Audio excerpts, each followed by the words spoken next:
Perkenalkan, nama saya Agustinus Scholastica Adil. Saya semester 2 dari kelas PJJB.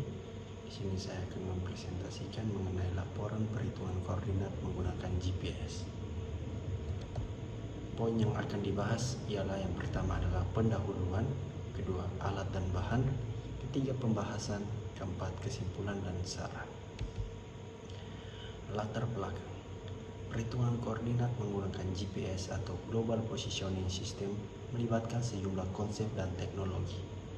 Berikut adalah latar belakang umum dari perhitungan koordinat menggunakan GPS. Yang pertama, GPS adalah sistem navigasi satelit yang menggunakan sekelompok satelit yang mengorbit bumi untuk mentransmisikan informasi lokasi kepada penerima di permukaan bumi. Sistem ini dikembangkan dan dioperasikan oleh militer Amerika Serikat, tetapi saat ini digunakan secara luas oleh berbagai aplikasi sipil. Yang kedua, satelit GPS. Sistem GPS terdiri dari setidaknya 24 satelit yang mengorbit bumi pada orbit yang diketahui. Satelit-satelit ini mengirimkan sinyal yang berisi informasi tentang posisi dan waktu. Ketiga, penerima GPS. Penerima GPS adalah perangkat elektronik yang menerima sinyal-sinyal yang dikirimkan oleh satelit-satelit GPS. Perangkat ini biasanya terintegrasi dalam ponsel cerdas, kendaraan, atau perangkat khusus GPS. Penerima GPS memiliki chip pemrosesan yang mampu menghitung posisi dan informasi lainnya berdasarkan sinyal-sinyal yang diterima. Keempat, triangulasi. Perhitungan posisi menggunakan GPS didasarkan pada prinsip triangulasi. Triangulasi adalah teknik matematika yang digunakan untuk menentukan lokasi suatu titik berdasarkan informasi tentang jarak relatif dari titik tersebut ke setidaknya 3 titik referensi yang diketahui. Kelima, waktu. Waktu adalah komponen penting dalam sistem GPS. Setiap satelit GPS dilengkapi dengan jam, atom yang sangat akurat. Penerima GPS menggunakan informasi waktu yang diterima dari satelit untuk menghitung jarak relatif antara penerima dan satelit. Yang keenam, ephemeris dan almanak. Informasi tentang posisi satelit GPS pada waktu tertentu disebut ephemeris. Informasi ini diperlukan oleh penerima GPS untuk menghitung posisi dengan tepat. Almanak di sisi lain berisi informasi tentang keadaan umum satelit-satelit GPS dan konfigurasi sistem yang juga digunakan oleh penerima GPS untuk kinerja yang lebih baik. Dan yang ketujuh adalah geodesi. Dalam perhitungan koordinat menggunakan GPS, konsep geodesi digunakan untuk memodelkan bentuk dan dimensi bumi. Sistem koordinat geodetik seperti WGS 84 atau World Geodetic System 1984 digunakan sebagai referensi dalam menentukan koordinat lokasi. Maksud dan tujuan yang pertama ialah mahasiswa memahami cara menggunakan GPS, yang kedua mahasiswa memahami prinsip kerja GPS, yang ketiga mahasiswa mengetahui titik koordinat UTM serta titik koordinat geografis suatu lokasi, dan yang keempat mahasiswa melakukan pengukuran koordinat titik tertentu menggunakan GPS. Lokasi dan waktu praktikum. Lokasinya berada di Kelurahan Kolhua dan diukur pada hari Senin tanggal 25 Maret 2024 dimulai pukul 5 sore hingga setengah 6 sore. Tinjauan pustaka yaitu Global Positioning System GPS merupakan sistem navigasi berbasis satelit yang menyediakan informasi lokasi dan waktu di berbagai kondisi cuaca dimanapun di atas permukaan bumi sepanjang masih menerima sinyal GPS yang dipancarkan dari satelit. Laporan GPS bertujuan untuk menjelaskan prinsip kerja GPS, manfaatnya, dan aplikasinya dalam berbagai bidang.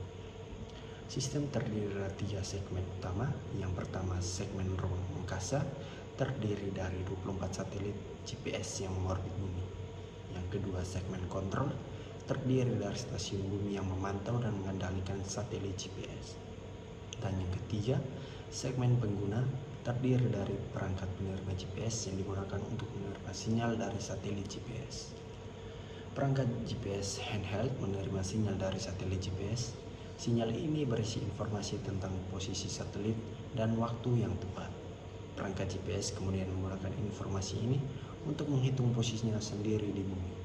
GPS memiliki banyak manfaat, antara lain yang pertama adalah navigasi. GPS dapat digunakan untuk mencari lokasi dan rute. Yang kedua adalah pemetaan. GPS dapat digunakan untuk membuat peta dan survei. Yang ketiga, pemantauan. GPS dapat digunakan untuk melacak pergerakan objek.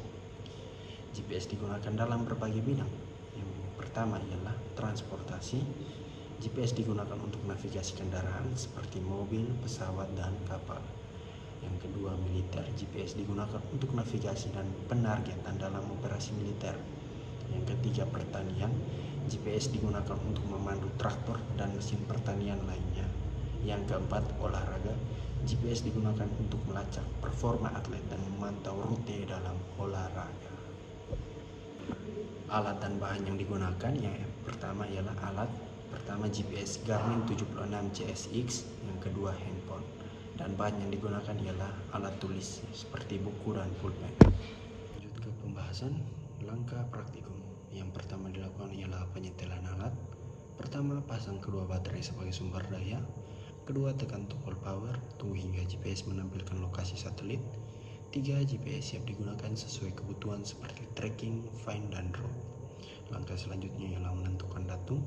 Pertama, tekan tombol menu, lalu ke pengaturan, ke posisi, lalu ke datum. Kedua, pilih datum yang sesuai dengan lokasi. Datum yang umum digunakan di Indonesia adalah WGS 84. Langkah selanjutnya ialah menentukan format koordinat. Yang pertama, tekan tombol menu, lalu ke pengaturan, ke posisi, dan format posisi. Kedua, pilih format koordinat yang diinginkan. Format yang umum digunakan ialah derajat, menit, dan detik atau DMS. Langkah selanjutnya ialah mengambil koordinat. Yang pertama, tekan tombol mark untuk menandai lokasi saat ini. Kedua, tekan tombol enter untuk melihat informasi koordinat. Ketiga, koordinat akan ditampilkan pada layar GPS dalam format yang telah dipilih. Langkah selanjutnya ialah menyimpan koordinat. Pertama, tekan tombol menu, lalu ke simpan, lalu ke titik. Kedua, masukkan nama untuk lokasi yang ingin disimpan. Ketiga, tekan tombol enter untuk menyimpan koordinat. Selanjutnya ialah langkah perhitungan. Setelah dilakukan pengukuran dan analisis data lapangan, maka yang diperoleh adalah ini menggunakan GPS dan UTM Geomap. Jadi ada perbandingan pada ketelitiannya. Jadi pada titik yang pertama kami mengambil GSJ Amazing Race dengan koordinat X pada GPS 568278 dan koordinat Y 8873028 dengan ketelitian 3,5 meter. Pada aplikasi UTM Geomap di GSJ Amazing Race, koordinat X 568280.285E dan koordinat Y 8873029.366N dengan ketelitian 3,9 meter.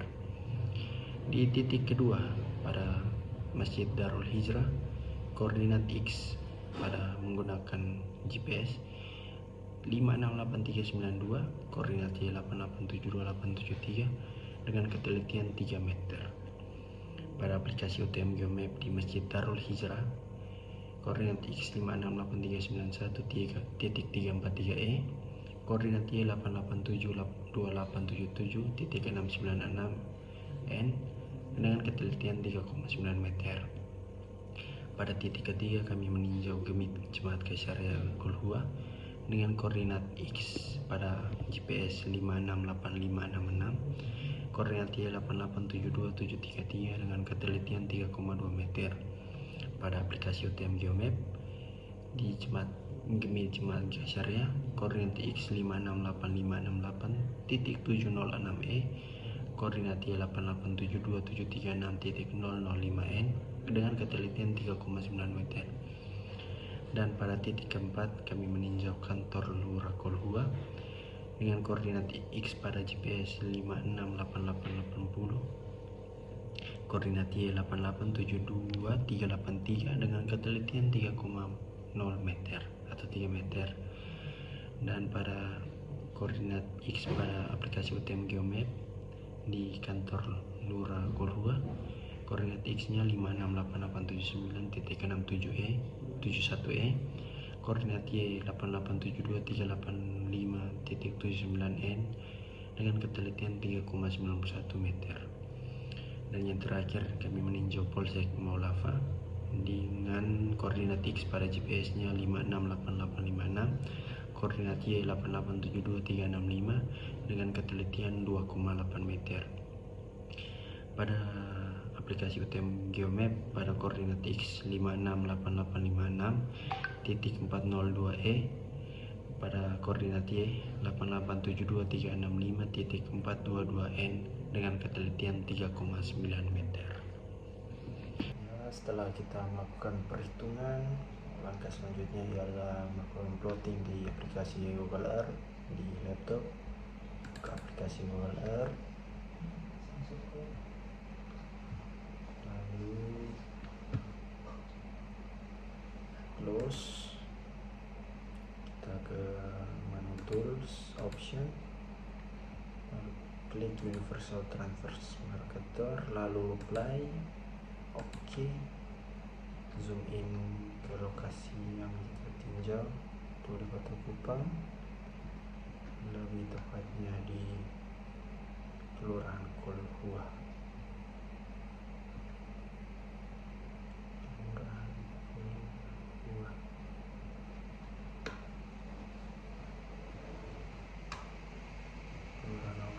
Lalu kita ke Placemark,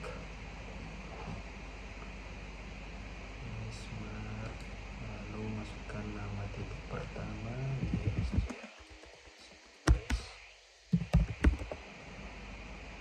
lalu masukkan koordinat X 568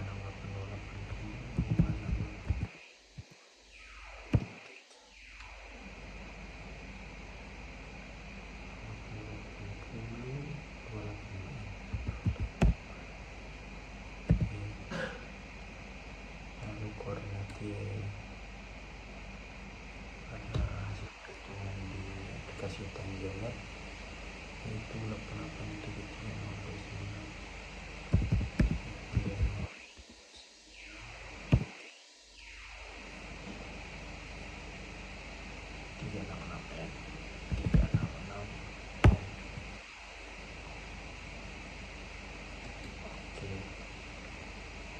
lalu kembali lagi di Placemark, masukkan titik kedua yaitu Masjid Darul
menggunakan koordinat x-nya 5689.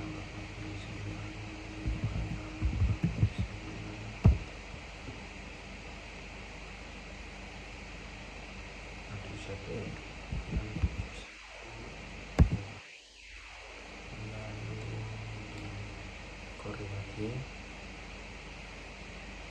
8873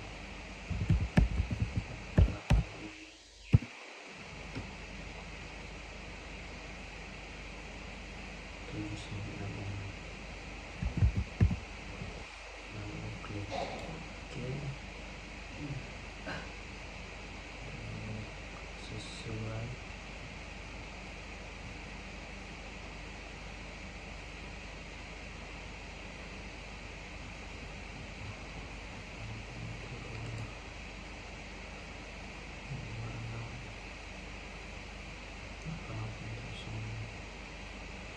sana kurang dekat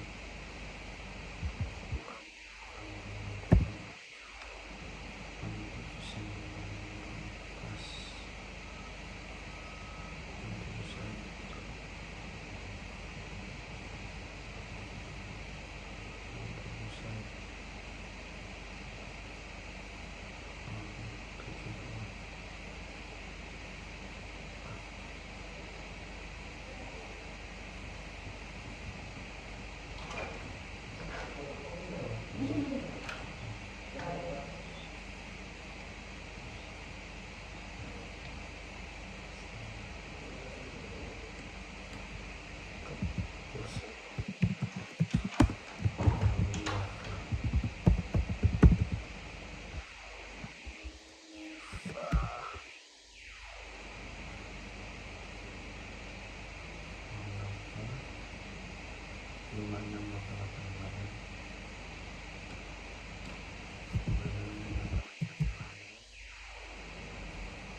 koordinat Y 8873.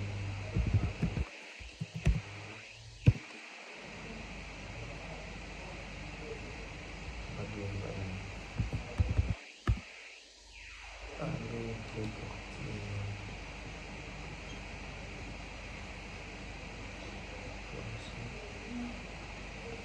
Oke.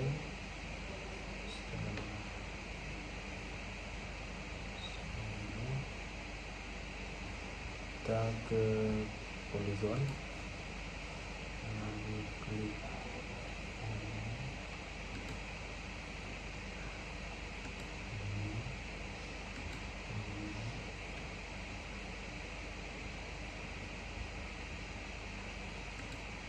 dan ini, lalu masukkan nama tempat yang kita tinjau.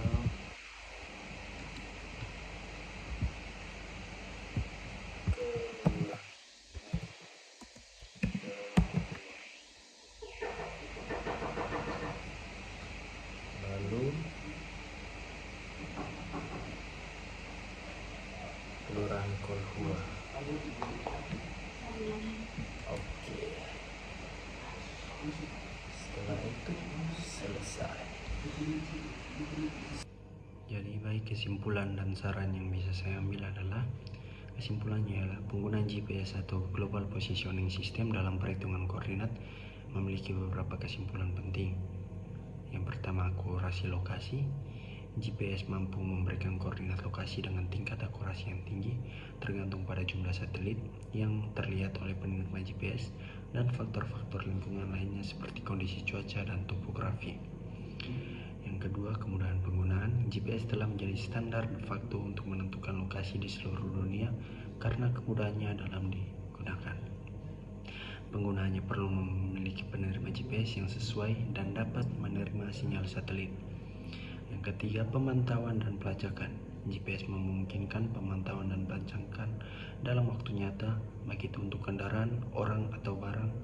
Ini memungkinkan penggunaan dalam berbagai aplikasi seperti navigasi, pemantauan armada, dan keamanan. Yang keempat, penggunaan dalam berbagai bidang.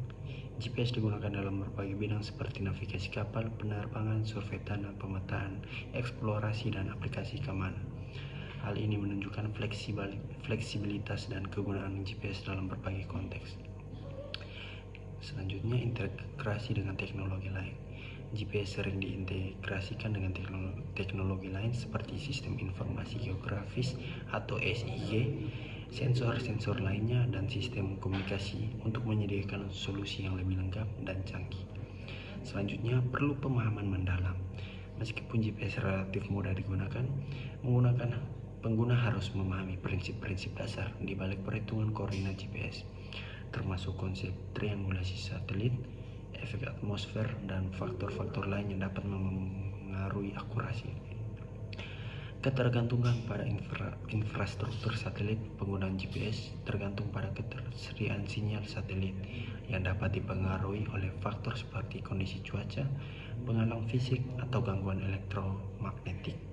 Oleh karena itu, dalam beberapa situasi, ketersediaan sinyal dapat menjadi masalah. Sarannya ialah: pertama, pemilihan penerima GPS yang tepat. Pastikan untuk menggunakan penerima GPS yang sesuai dengan kebutuhan Anda. Penerima GPS dengan tingkat sensitivitas yang tinggi dan kemampuan untuk menerima sinyal dari sejumlah besar satelit dapat meningkatkan akurasi perhitungan koordinat. Kedua, lokasi penempatan penerima GPS. Tempatkan penerima GPS Anda di lokasi terbuka dan bebas dari penghalang fisik yang dapat menghalangi penerimaan sinyal satelit. Hindari penempatan di dekat bangunan tinggi, di bawah kanopi pohon rapat, atau di dalam gedung yang tebal. Ketiga, periksa kondisi lingkungan. Sadari bahwa kondisi cuaca dan faktor lingkungan lainnya dapat mempengaruhi kualitas sinyal GPS. Misalnya cuaca buruk seperti hujan deras atau badai petir dapat mengurangi akurasi GPS.